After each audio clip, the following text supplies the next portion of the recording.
আমাদের একটা স্লোগান, আমরা শরিয়তে সুন্নি, আমরা বেদাতে সুন্নি নয়, আমরা মাজার পূজারি সুন্নি না, আমরা আপনার পীরের পাশে সেজদা সুন্নি না, আমরা সম্পূর্ণ নবীদের তরিকায় লাকাদ কানা লাকুম ফি রাসূলিল্লাহি উসওয়াতুন হাসানা, সেই অনুসারী সুন্নি। ঠিক কিনা কন?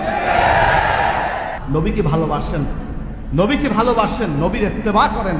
এই মিলাদুন নবীর অনুষ্ঠানের অর্থ কি?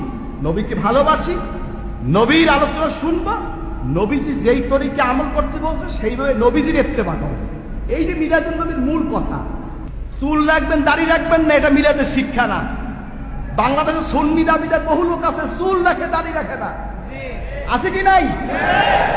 শরীয়ত নাই, কবরে শ্রদ্ধা করে, পীরকে শ্রদ্ধা করে, বেদাতি কাজ করে, শিরকি কাজ করে, দাবি করে সুন্নি। ঠিক কিনা বলেন? ওরা হচ্ছে বেদাত সুন্নি, আর আমরা হলাম কি? শরীয়তি সুন্নি। জোরে কান ঠিক না বেটি? আমরা হলাম আহলে সুন্নাহ ওয়াল জামার অনুসারী, আমরা হলাম শরীয়তি সুন্নি, আমরা বেদাতি সুন্নি নয়। সুন্নি বললে সুন্নি হয় না। যারা এই পথে আছো, তওবা করো, ইস্তেগফার করো, নতুন জিন্দেগি গঠন করো। কে কে রাজি? নারায়ে তাকবীর।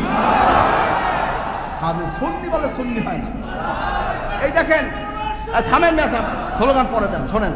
এই যে আরবে দেখবেন এই একামা হয়, একামা কি হয়? একামা, একামার মধ্যে লেখা আছে তোমার ধর্ম কি।